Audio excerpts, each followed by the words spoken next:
with the goal setting, project as far into the future as you can, make the goals as specific as you can, give yourself realistic timeframes, and the clarity you achieve now gives you life purpose and direction as opposed to an aimlessness where each turn you take is a result of some arbitrary whim. The goal achievement is always ongoing, it's always dynamic, and it's never static. And most of all, it's goal achievement that gives you happiness, and the greater the goal that is achieved, the happier it makes you feel.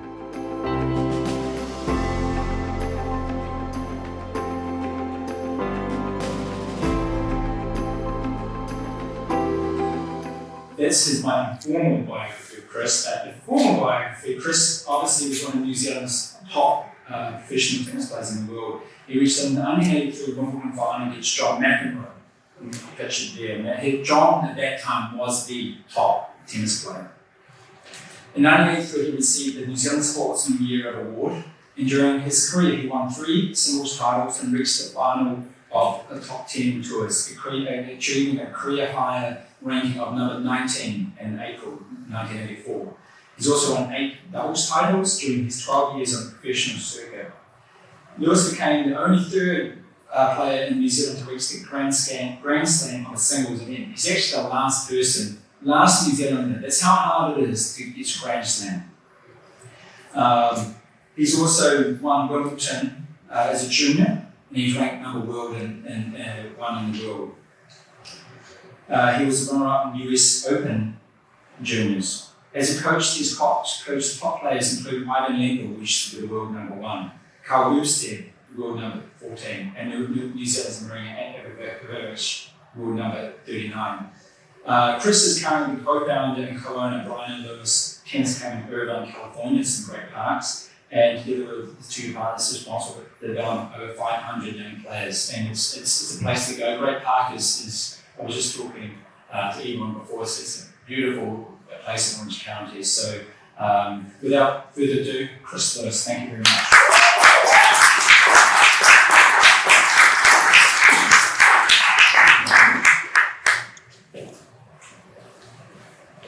Good afternoon, everybody, and I'd like to thank everyone for coming today. I'd like to thank Xavier for hosting this event, and I'd like to thank today's speakers for some fascinating presentations. It's been absolutely wonderful. I would like to start today by telling or sharing with you some of my tennis experiences and the lessons I've learned from them, in the hope that you might find them a value in your approach to your own careers. And I'd like to start off by telling you what the initial spark was that ignited my love for the game. And I lived in Moaha. I was 5 years old. We lived in a small street, and the kids in the street would congregate at the Lotte Tennis Club. We lived adjacent to it. And we were united by a love of the game. We would play competitively against one another, and that's why I initially developed that spark.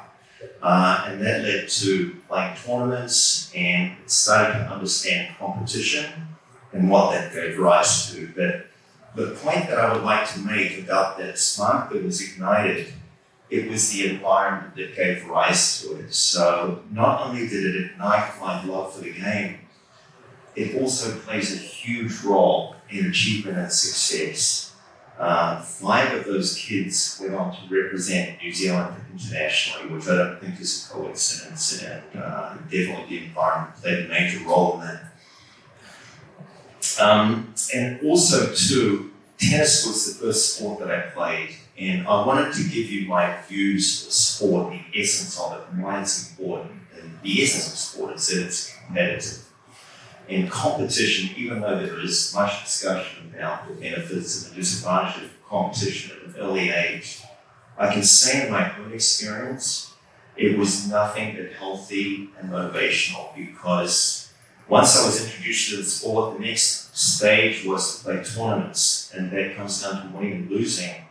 Nobody likes losing, including me, and I found it tremendously motivational to want to win. So I can thank the competitive nature of sport for that, in teaching me how to strengthen weaknesses, how to overcome adversity, how to beat difficult opponents, And I've got competition and tennis to thank for all of that. And the other thing I'd like to say about competition is that inevitably it leads to setting goals, about which I'm going to say more later. And that was my introduction to tennis at Lower Hutt. I moved up to Auckland when I was 9, and once again, the first thing we did was we joined a tennis club. And unlike Lower Hutt, where most of my playing was against fellow kids, I started playing with adults. And I started playing inter-club tennis when I was 9 years old. And my first partner, a gentleman called Wally Lee, was 72. I was 9, he was 72 years old. So what I want to say about that is how a shared love of something can unite two people that have over 60 years of age difference between them. And I learned so much from him. I'd already developed the love of the game, but now what Wally taught me was that now I could play it for life. Here was something that I could do for the rest of my life, because at 72, here he was, enjoying it just as much as I was as a 9-year-old. And then, because of that interaction, and because of what I learned from adults, 2 years later, I actually won the senior club championships with the club I belonged to, Natira, in Auckland, as an 11-year-old. And that would not have happened had I not had access to the sort of knowledge and expertise that I derived from playing with people like Wally. That then led to me reading about the game, wanting to know everything I could about tennis. And as it happened, until that stage, 1968, 1969, tennis was an amateur sport. And there was a breakaway group that went professional, and as a result, they then combined professional and the amateur status of the sport. And New Zealand was one of the first places to host professional tennis in 1968. And as an 11-year-old, it was the first opportunity I had to see the best players in the world, who at the time were Rod Laver, Tony Roche, Billie Jean King. These were people that I had read about, and now I was seeing them in the flesh. And because of Wally hitting home to me that I could play it until forever, now I learned that I could play tennis as a career. That not only could I play it for life, I could play it as a career. So I spent that week watching these players getting their autographs and then projecting into the future as to what shape I wanted my life to take now that I decided that tennis was going to be my career. And this is also too where I started setting long-term goals for myself. Until then, they've been short-term goals where it had been local tournaments.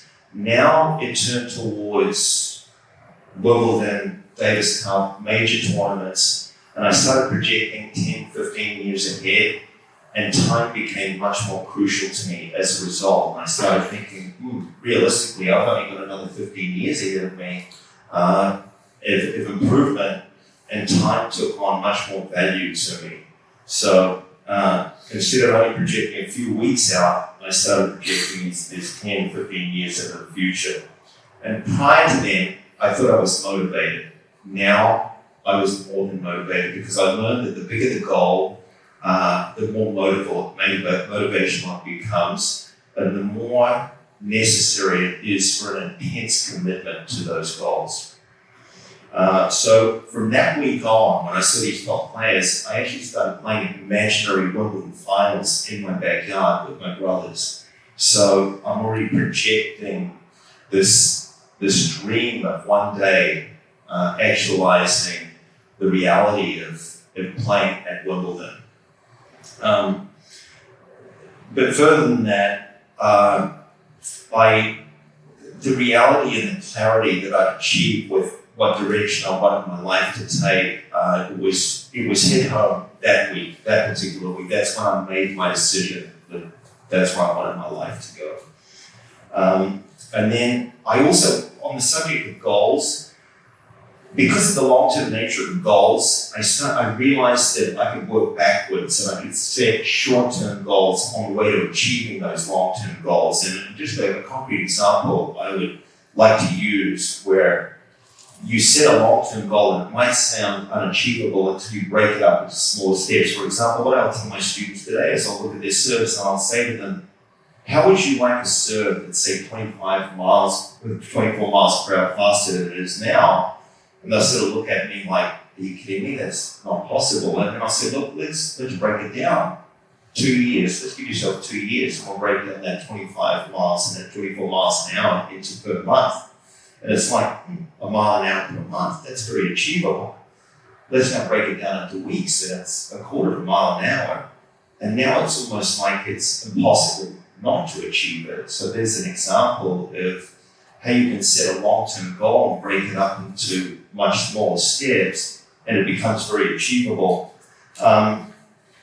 And I think with the short-term goals too, they're essential because they give you the evidence that you're on the right track. It's a reality check. And I think they need to absolutely be in alignment with long-term goals to make sure that you're heading in the wrong direction. To make sure you're heading in the right direction, because if they're not in alignment, you'll go off onto paths that you shouldn't. And the other thing about goals is, aside from the necessity of them, it's actually goal achievement that makes you happy. When I spoke about winning and losing, winning a tournament, winning matches, the bigger the tournament, the bigger the win, the happier it makes you. So setting goals for yourself is not only essential, it's actually what makes you happy. And the fact that sport introduces to, because it's very goal oriented, but it happens in every area of life. You set a goal for yourself, no matter how small or how big you achieve that goal, it makes you happy. Also, as far as goals go, you need to put time frames in place because it needs to be realistic. In my own case, it was, I want to get to this height, this pinnacle in the sport, but realistically, I've only got this amount of time. So I've got to make sure that those intermediary steps are realistic and that they're achieved. Otherwise, you're never going to do it. On the note of the reality of how many chances I would have, say, for example, of winning Wimbledon or winning a US Open or Australian Open, realistically, there are only 10 to 12 years of a career span, which is not many, and that also takes on a reality of its own. So I can't stress enough how important goal setting is. And it was from that moment when I decided that that's where I wanted to go. I literally started to live tennis, and that gave me the ability to determine how I would spend my basically a hierarchy of values. So because it was so important, that was at the top of the list. So I would devote X number of hours to the tennis, and then other things that were important would get less time, and so on and so on. So I would definitely recommend establishing a hierarchy for the things that are important to you, and then just progressively go down the list. But the other thing it did too, I think it makes you extraordinarily single-minded. It really does. And I think that the competition, the competitive factor, the difference between winning and losing is so small that you want to extract every ounce of ability that you've got so that you can win as often as you can. And as for the actual requirement of achieving one's goals, and this is something I've given a lot of thought to, I would put an unshakable belief in oneself at the top of the list, combined with independence and thought and action. And they're the primary means of pursuing those goals. There's nobody better placed than you yourself to make the decisions that will ultimately serve you best in the long run. Sure, listen to and seek advice from those you respect, but at the end of the day, after weighing all the considerations, take the action that you think maximizes your chances of attaining those goals. Time and again, I would hear things from people I respected that would make me re-examine what I'd first concluded. But my point is that ultimately, I would always make the final decision. And here are 3 personal examples of decisions I made in the face of opposition. The first one was when it came to forging a career for myself in tennis, there were so many people that told me, don't do it, you're crazy, statistically the odds are against you, you're never going to make it. And had I listened to them, my life would have taken a very different course. I had examples of school teachers that were telling me that you got to pursue your academics, not your tennis, because in the long run, the academics are going to serve you much better, etc. Had I listened to them, my life would have been completely different. I would have deprived myself of a number of things that I think would have been a real sacrifice. I had fellow players tell me that I'd never make it. These types, I got to say, I would ignore completely. The second example of going with my own line was I was offered a full scholarship to UCLA when I was 17, and that was something that was very appealing. But at the end of the day, I just felt like it was better for me to turn pro immediately, and I once again followed my own judgment. Because had I not, and I followed the advice of other people, many of whom I had tremendous respect for, I actually would have resented being there. And that's where you've got to follow your own judgment and go with that. It's your life. Number three, at a very early stage in my career, I decided to play some low-level events in Italy where I could have gained entry into some major events because I thought it was in my developmental interest to go with those smaller events. And as it turned out, I think it was the right decision because immediately after that, I went on to have some of the biggest wins by far to date. So that was what I've got to say about goals. But getting back to the progression of my career, when I was 15, fast forwarding another 4 years ahead or so, came the next significant milestone. I started beating players in New Zealand that were ranked in the top 10 in the men's, and as a result, I got invited into the New Zealand Davis Cup team. And at that stage, New Zealand was actually pretty prominent on the international tennis scene. And two of those players, Ani Parent and Brian Fearley, had a huge impact on me. It was the first time I ever had interaction with players of that caliber, and what they taught me was invaluable, namely, in Ani Parent's case, an incredibly mentally tough character. I'd go as far as to say the equal of anybody on the tour when it came to mental toughness. He was not only a top tennis player, just to give you an idea of the sort of competitive spirit that he had. He held the mile record at Wellington College for a number of years. He played fullback for their first 15, and he went on to become one of the top tennis players in the world. And he was technically, and I don't think Ani would mind me saying this, he was not technically that proficient. It was all this, the mental toughness. And I just saw that toughness, and it had a huge impression on me. The other player on the team at that stage was Brian Fairley, whose work ethic was just beyond, it was flawless. So until then, I thought I was mentally tough. I wasn't. I thought I was a hard worker. I wasn't. So those two taught me an incredible amount of things. So there's huge lessons to be learned from them. On that note, I don't know if any of you are familiar with the name Nick Farr-Jones.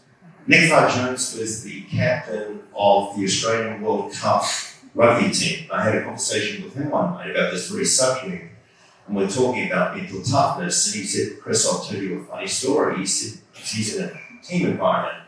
He said, "I would be the guy that would lead the team when it came to training runs, and then I would encourage the guys that maybe weren't doing as well as they could, and then they would come to me afterwards and say, well, Matt, it's easy for you to say because it's also easy for you." And he said he realized that he didn't understand. Those guys had no idea how hard he was pushing himself. They just thought it came easily.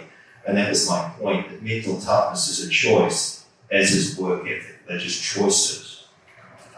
So the other lesson it taught me was that I now understood that being around the best was imperative if you were striving for excellence and success. So you've got the environment and being around the best. It was from these two, that is Connie and Brian, that I also learned what real confidence looked like.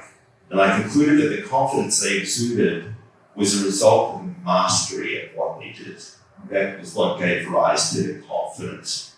And that it was a level of knowledge, expertise, competence, and skill that only a relative handful of others in the world possessed and were capable of. They truly understood the game.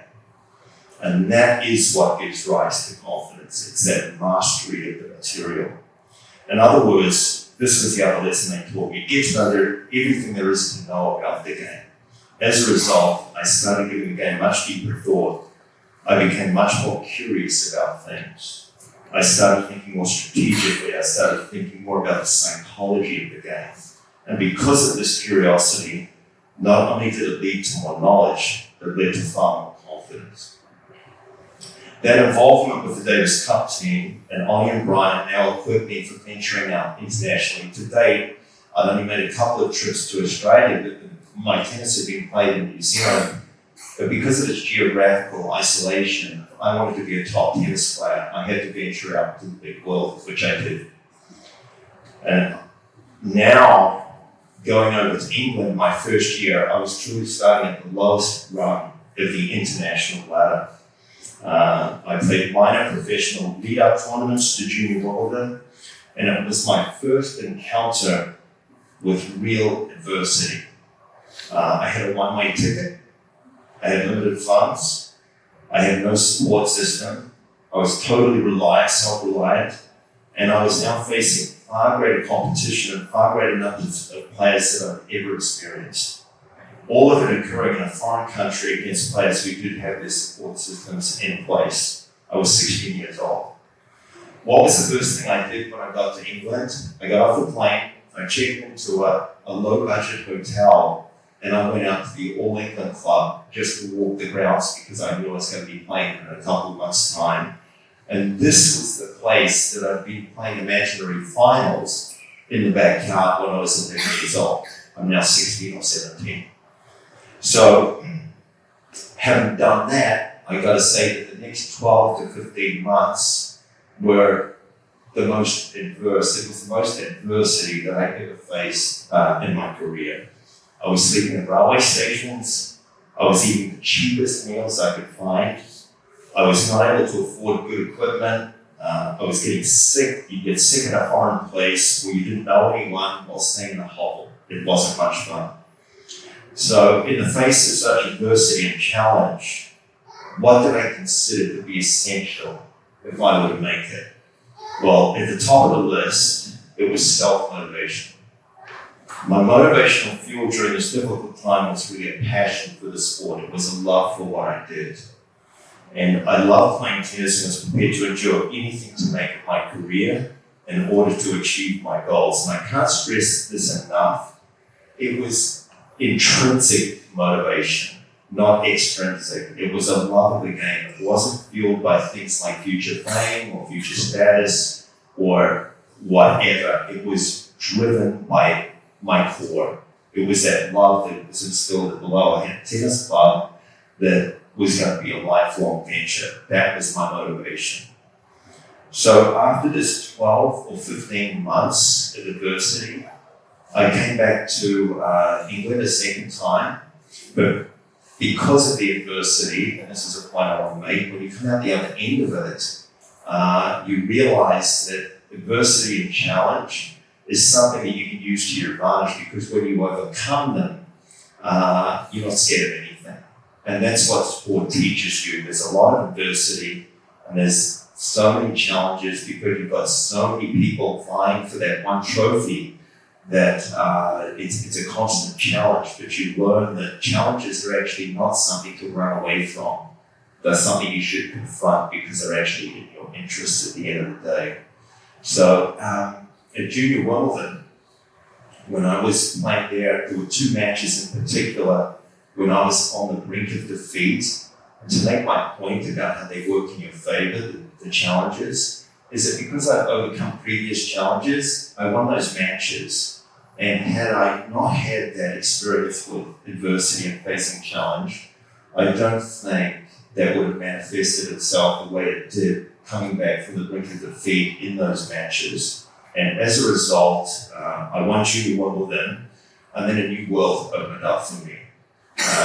And how did that new world open up? You know, I was recognised as the world's leading junior player. I got racket, clothing, endorsement contracts, financial independence, widespread publicity, and probably the biggest opportunity of all, Harry Hoffman, who was the coach of the player that I beat in the final, introduced himself to me immediately after the final match at Wimbledon, and he invited me to his academy. Harry Holtman was the gentleman who developed players like Rod Laver, Tony Roche, Ken Rosewall, and all of the guys whose identity that I would assume in the backyard, he was the guy who coached them. So that opportunity was something that obviously I grasped with open arms. I couldn't get to his academy quickly enough. And just to give you an example of the sort of caliber of players that he was coaching, there was guys like McEnroe and Geraldaitis and Johan Greek. These are all Grand Slam winners. He was iconic, legendary, and here he was inviting me to his academy.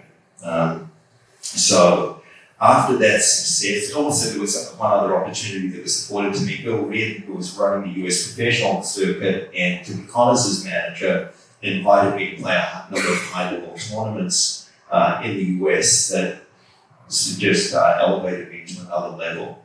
So what that did, the lesson that I learned from winning Wimbledon was the exact opposite of the adversity. Now it was overconfidence. And I thought because I won junior Wimbledon that, and I was young, I was only 18 years old, I thought that because I won junior Wimbledon, that automatically was probably going to lead to other wins of a similar nature. What I didn't foresee was that the attitude that I'd taken to date was what I wasn't doing for a little while after I won junior Wimbledon because I was overconfident. And the expectations changed, and as a result, my playing changed. And then Brian Fairley, once again, the New Zealand player with whom I had a lot of contact in the Davis Cup, he came to me and he said, Chris, he said, what you've done is unbelievable as far as the #1 junior ranking and as far as winning junior Wimbledon goes and the other junior events. He said, but it really hasn't started yet. And that hit home. It hadn't started yet because now I was moving out of the juniors into the senior ranks, and it is two different worlds. And I remember vividly the conversation was at the Remuera Tennis Club where we spoke about that, and it had a huge impact on me. And I think what you can infer from that when it comes to goals is that they're not static affairs. Goals are dynamic, they're ongoing. So here I was winning junior Wimbledon, and there's, in retrospect, looking back, thinking, I've done it. Well, I hadn't done it. It was just another stepping stone on the way to bigger things. So once you achieve one goal, then don't rest on your laurels. It's then making sure that there are other goals that you are aspiring to. It's dynamic, not static. And that's what that taught me. And that's where sport is such a great thing, because it parallels life in so many ways. And so all up, what I'd learned to date was I'd learned to deal with adversity, injury, major losses, things like, for example, we were playing Davis Cup and there would be crowds that, because they want their country to win, they would be shining the sun's reflection into mirrors into your eyes so you couldn't see the ball, or you would throw the ball up to serve and you'd have 5,000 or 6,000 people chanting in unison, double fault, as you were trying to serve the ball in the court, and dealing with that sort of distraction you can imagine. But you learn to deal with that, and the way you learn to deal with it is know in advance what you're going to be up for, what you're going to be facing, and the challenges that you're having to face head on. Prepare to the extent you can in advance. And even those challenges where you just can't predict anything, there's always something unpredictable that's going to happen. But when it does, have in mind that the unpredictable is going to happen. And when it does, don't let it overcome you or overwhelm you.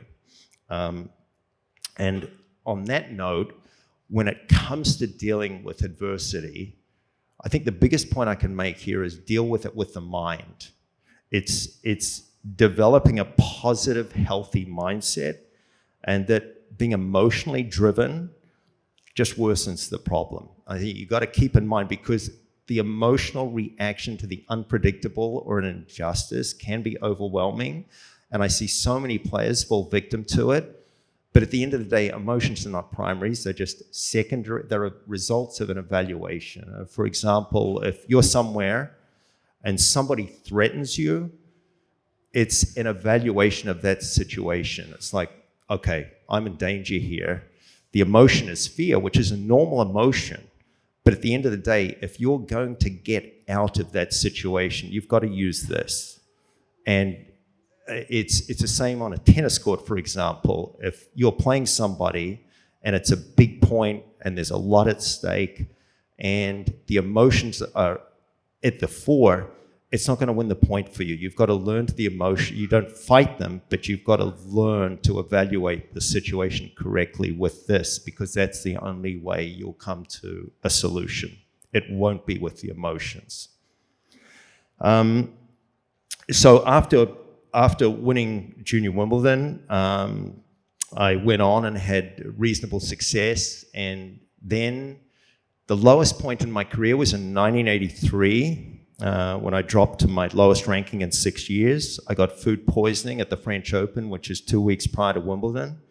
And I found form at Queen's Tournament, which was a couple of weeks before Wimbledon started. And I won a couple of matches against some top players.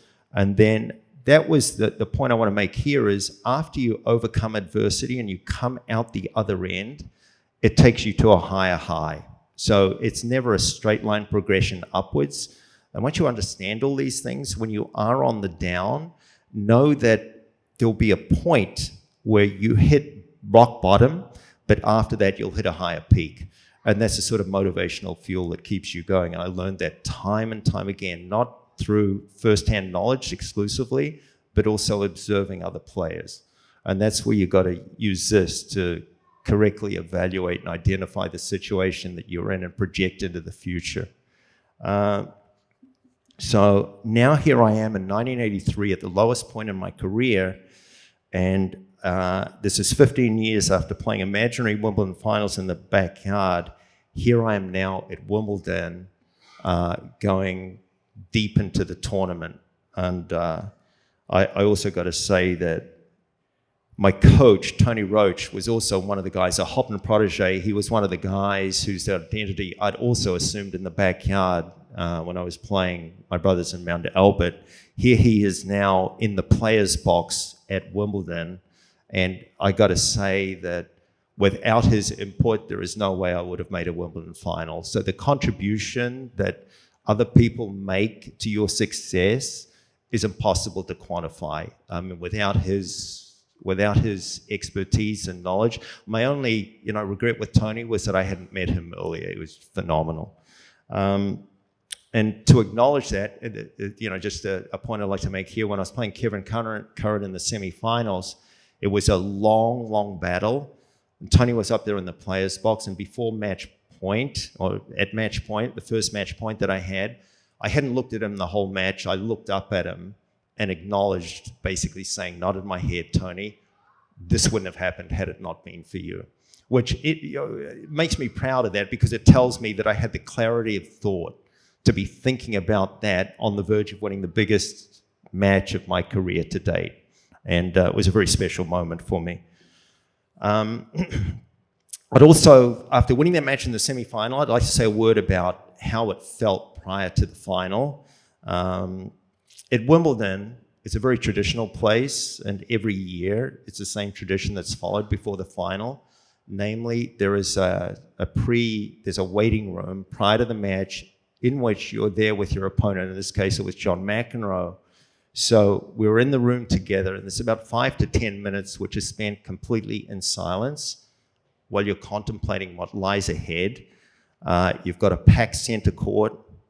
You are wondering who's going to be in the royal box that day. Would it be the Queen? Who would it be? It's the most, Wimbledon at the time was the third most sporting event in the world, behind the Olympics and World Cup soccer. So you've literally got hundreds of millions of people watching that match, and you're more than aware of that. It's a big occasion. So everything happens in slow motion. You walk out into the center court, there's a surrealness about it.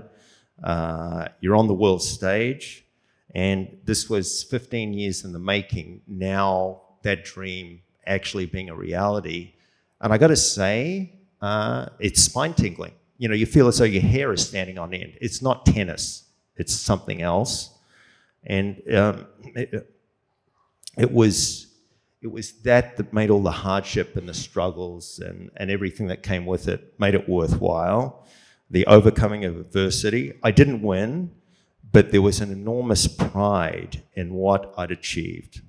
I'd given it everything, and even though the loss was incredibly disappointing, it was only skin deep.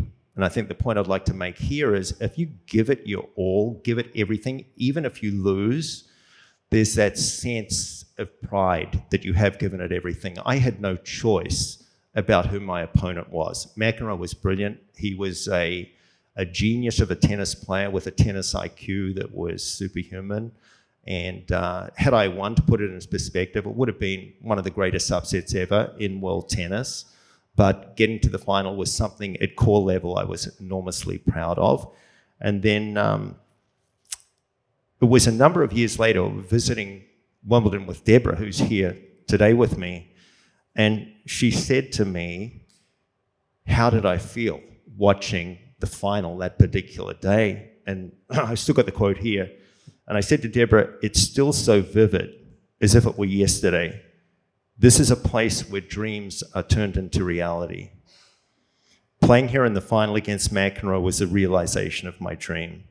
Playing on Wimbledon Centre Court in front of millions is not just a tennis match, it's a place where you find out about yourself. And what I found out was that choosing your dream carefully, pursuing it relentlessly, and then achieving it is what makes life worth living. The feeling is utterly indescribable. So in the hope that something I've said tonight has given you something to consider, I'd like to quickly summarize what I think might be of my most use.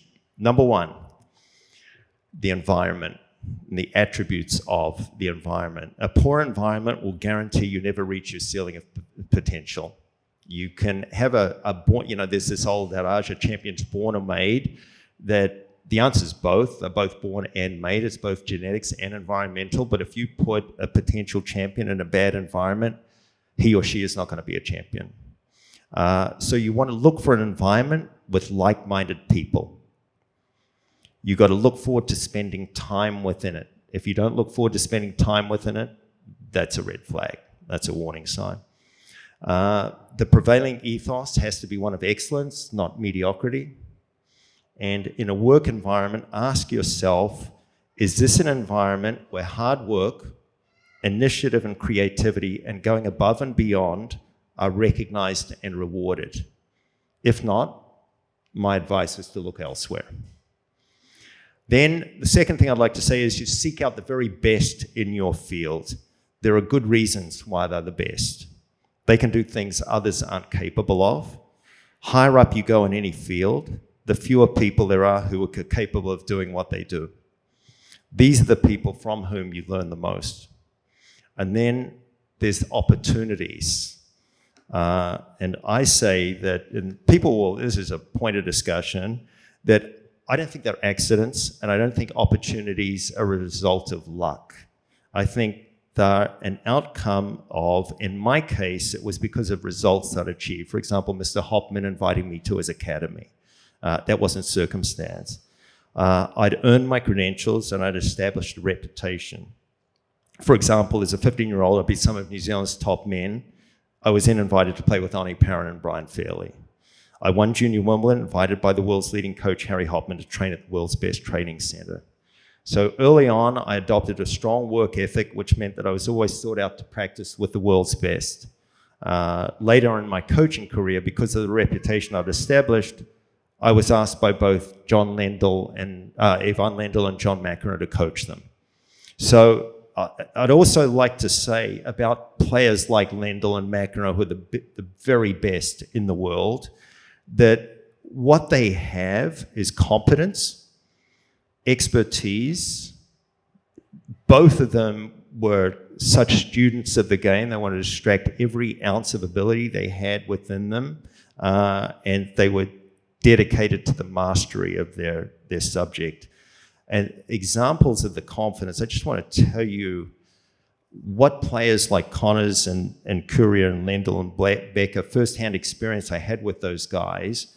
I want to give you a little anecdote on each of them. Jimmy Connors, for example, before he won a Grand Slam tournament, the Grand Slams are either the Wimbledon, US Open, Australian or French Open. Before he'd won a Grand Slam, he was at a major press conference in New York, and the press asked him, Jimmy, what do you think of your chances are of winning this year? And he said, ladies and gentlemen, there's 127 losers here and me. And he just said it matter-of-factly. I mean, that was confidence. And he just said it matter-of-factly. He was asked a question, that's confidence. In the case of Jim Courier, as a 17-year-old, Jim went on to be number one in the world. When he was 17, he was playing a tournament in Stockholm, Sweden, the Swedish Open, indoors, and there's a real premium for practice time.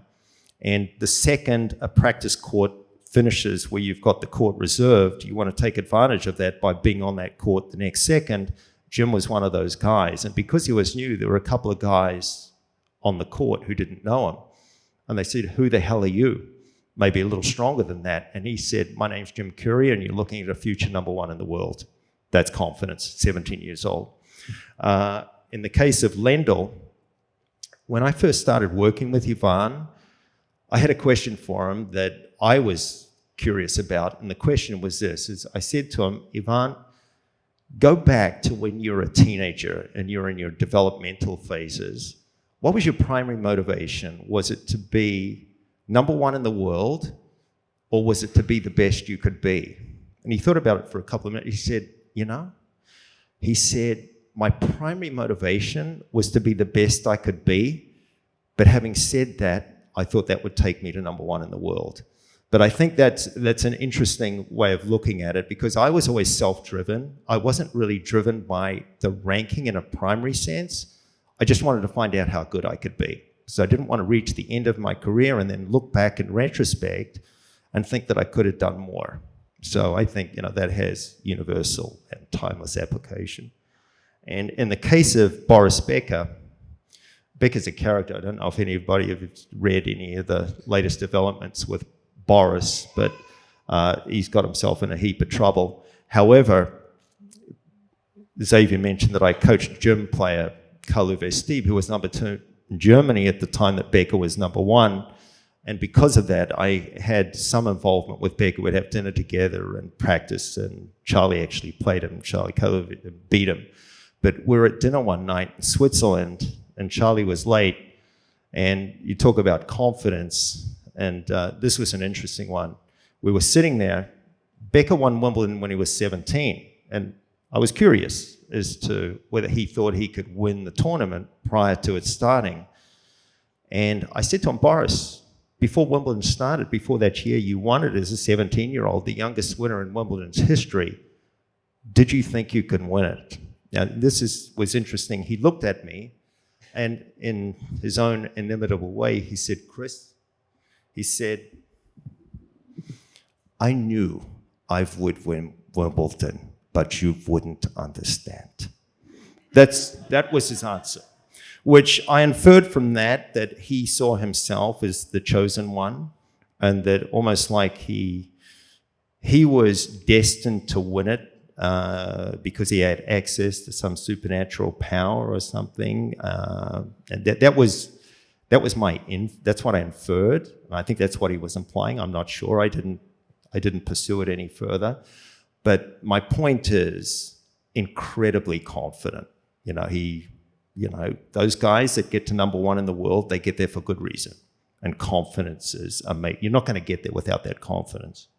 And the other thing I'd like to say finally is that with the goal setting, project as far into the future as you can, make the goals as specific as you can, give yourself realistic timeframes, and the clarity you achieve now gives you life purpose and direction, as opposed to an aimlessness where each turn you take is a result of some arbitrary whim. The goal achievement is always ongoing, it's always dynamic, and it's never static. And most of all, it's goal achievement that gives you happiness, and the greater the goal that is achieved, the happier it makes you feel. So hopefully there's a couple of things you found interesting in my career and the lessons I learned from them. And once again, I'd like to thank everybody for coming today, and Xavier for putting this wonderful event on. Thank you.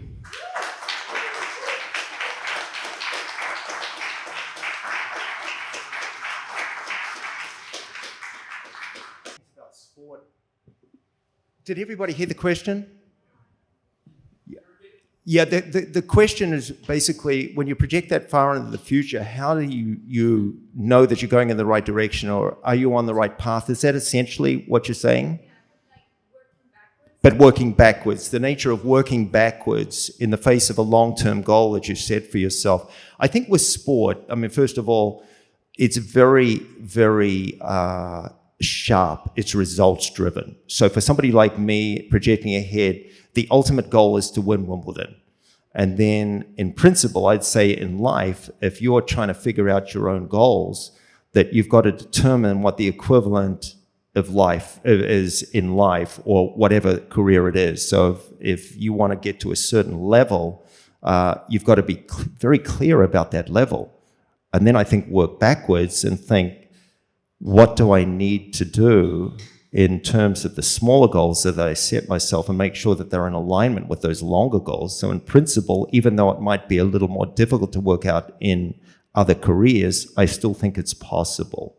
It's just a matter of correctly identifying what those goals are, and then evaluating them very clearly, and then responding accordingly. Sport makes it easier to do that because it is so linear and because it's so objective. But I think you've got to be totally objective in it, not subjective. You've got to look at all the facts, weigh them up, and then go with those. If you got anything a little more like specific that I could try, yeah. Yeah. Yes.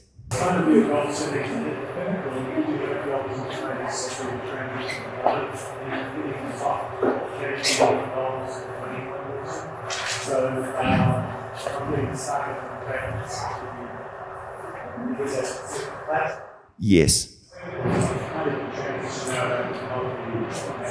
Oh, that's a great question. I two parts to the answer. Number one is, until I got to the age of, say, 26 or 27, I was improving. So I saw it as a career, as opposed to holding down a job. But I also knew that there was going to be a time where physically you can't keep improving. At which time, and I'd seen other players and observed them and thought, these guys are just holding down jobs. That's not going to be for me when I reach that stage in my career. I wanted there to be a progression, because that's what motivated me to get out on the court and practice for 4 or 5 hours a day, not to just punch the clock the beginning of the day and then punch it at the end of the day. I felt as though I needed to see improvement to keep going. I could have kept playing for another 5 years, and I could have kept getting my checks, but I wouldn't have been improving, so I got out. So that's part one to the answer. And part two, I knew that there was going to be a post-career, and I knew it was going to be coaching. So when I was playing, I was taking notes from those coaching legends like Harry Hopman and Tony Roach, making mental notes, knowing that it was going to hold me in good stead in the future for my own coaching career. So even when I was playing, I was paving the way for a coaching career afterwards. So once again, I think it's an application of the same principle, namely that you set your goals long term, but at the same time, you're very conscious of the short-term goals so that everything remains in alignment. So the answer to your question is, that's how I did it, if that answers it okay for you.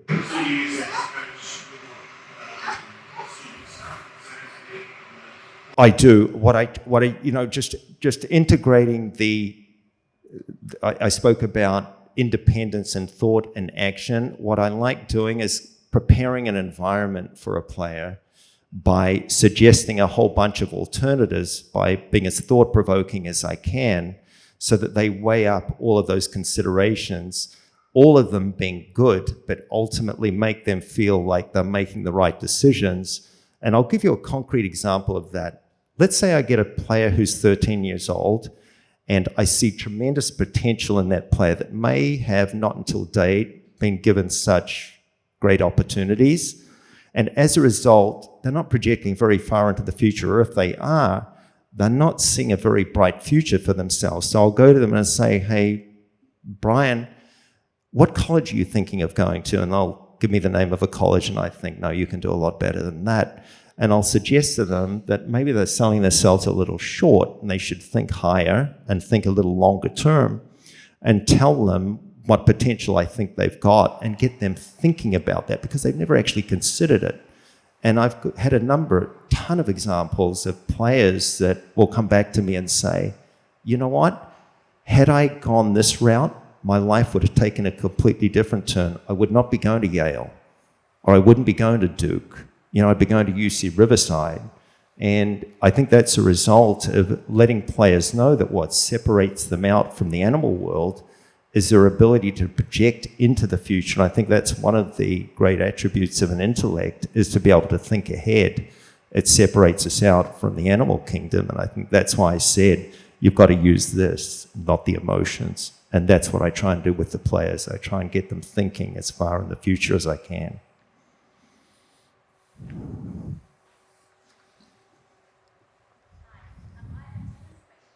Sure.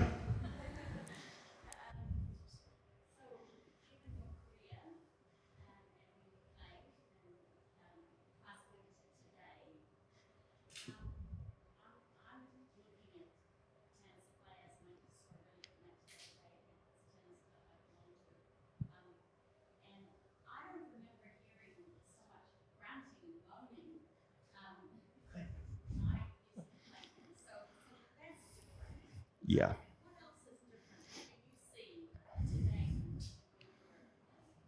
So, in a lighthearted fashion, as far as the grunting goes, I was not a grunter myself. If I were, I was a quiet grunter. However, two things. Number one, the studies have shown that grunting actually is beneficial to playing, but players take it a lot further. They actually use it as a distracting device. So a lot of the grunts will be delayed till after they've hit the ball, and coincidentally, it'll be at a time when their opponents are hitting the ball. They'll do it deliberately to put them off their game or distract them. So it's a little bit used as a device. That's number one. But as far as the changes in the game, the main change has been, in my day, it was more individualistic in the sense that I was totally self-reliant. Now, I did allude to the fact that I was explicit about the fact that I would have loved to have had access to somebody like Tony Roach earlier and have his coaching expertise, or have me, and Harry Hopman, I got to put there as well, is that it would have been nice to have access earlier. However, having said that, learning the hard way by making your mistakes and learning from them, hopefully not repeating them, it makes a deeper impression. So in my day, it was all self-driven. Today, any player with any talent has already got an entourage and a support system around them.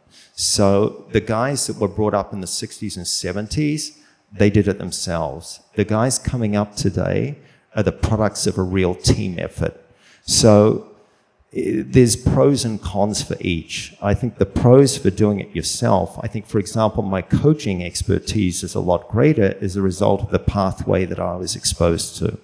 Whereas a lot of the guys that just imbibe the knowledge from having it fed to them, it's a difference, how can I best explain it? It's a difference between learning an algebraic formula where you're just given a squared plus b squared equals c squared to recite, and you just look to some authority to get your information from, as opposed to learning it the same way Pythagoras did, which would be seeing a lot of these like situations, and from those situations deriving the formula. My orientation was much more towards reality than towards some authority, whereas I think the guys today, it's more from an authority. And I think, it comes down to educational methods. You got rote learning versus learning by the data that's in front of you. It's the same principle, if that answers your question. That's the essential difference between tennis in my day and tennis today.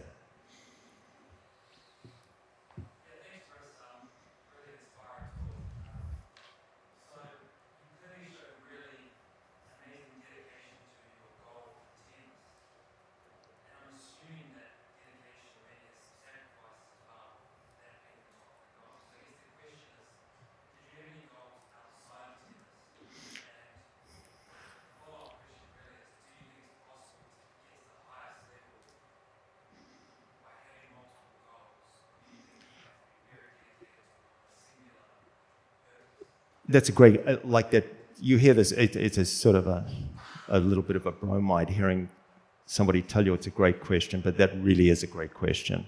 And it's one I gave a lot of thought to. So you used the word sacrifice here. Did you make a lot of sacrifices? And in the traditional sense, the answer would be yes. However, they weren't sacrificed. I'll give you examples. Let's say I'm 17 years old, and at that time, I was very clear about where I wanted my life to head. I've just gone to a rugby match or something, or somewhere, and a lot of the guys are saying, Chris, why don't you come to a party on Friday night? And I know I got a match on Saturday morning. Would that be a sacrifice for me to go to that party or not? The sacrifice actually would be to go to the party, because I'd be sacrificing my long-term goal for the short-term enjoyment of that party. So here what it comes down to is, I think, that conflict between the short-term and the long-term is that you got to think long-term. And it would have been in my interest to do what I did all the time. That was do what was best for my tennis, because that's what I decided I wanted to do, as opposed to sacrificing that to the party. If that somewhat answers your question. I think the word sacrifice, you've got to ask yourself, would it be a sacrifice if I didn't go to the party? It's not a sacrifice. It's actually in your self-interest to pursue your long-term goal.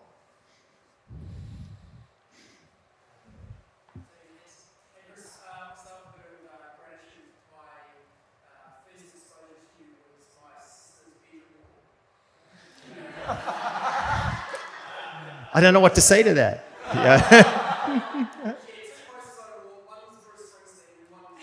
Yeah. Yeah.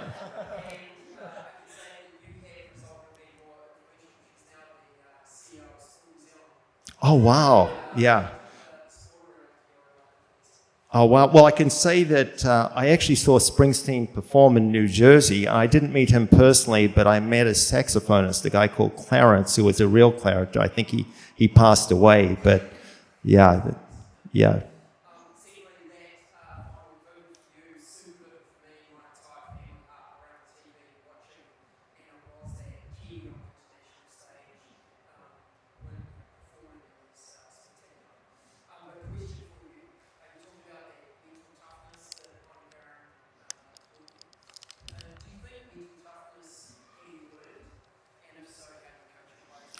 Absolutely. Mental toughness is learned. And I learned it, as I said, from Ani Parent. He was he was an inspiration in that sense. I truly learned. I thought I knew until then what mental toughness was. I didn't until I met him. There were things I saw that were just unbelievably inspirational, and that leads into also spending time with the right people. Had I never spent time with Ani, I wouldn't have learned that. I saw it firsthand. And yes, mental toughness is learned. We're born a blank slate. We're a blank piece of paper. So everything that we do is learned. You've just got to fill in that blank piece of paper with the right content. And mental toughness is one of them. It was the Nick Farr-Jones story. It's a choice. So anybody that says that it's not a choice, that it's just determinism, it's not right. You make that choice. Everybody, look at what we've heard today and the challenges that have been overcome. They're all choices. It's just that some people are prepared to make them and other people run away from them. The choice. Mental toughness is a choice, for sure.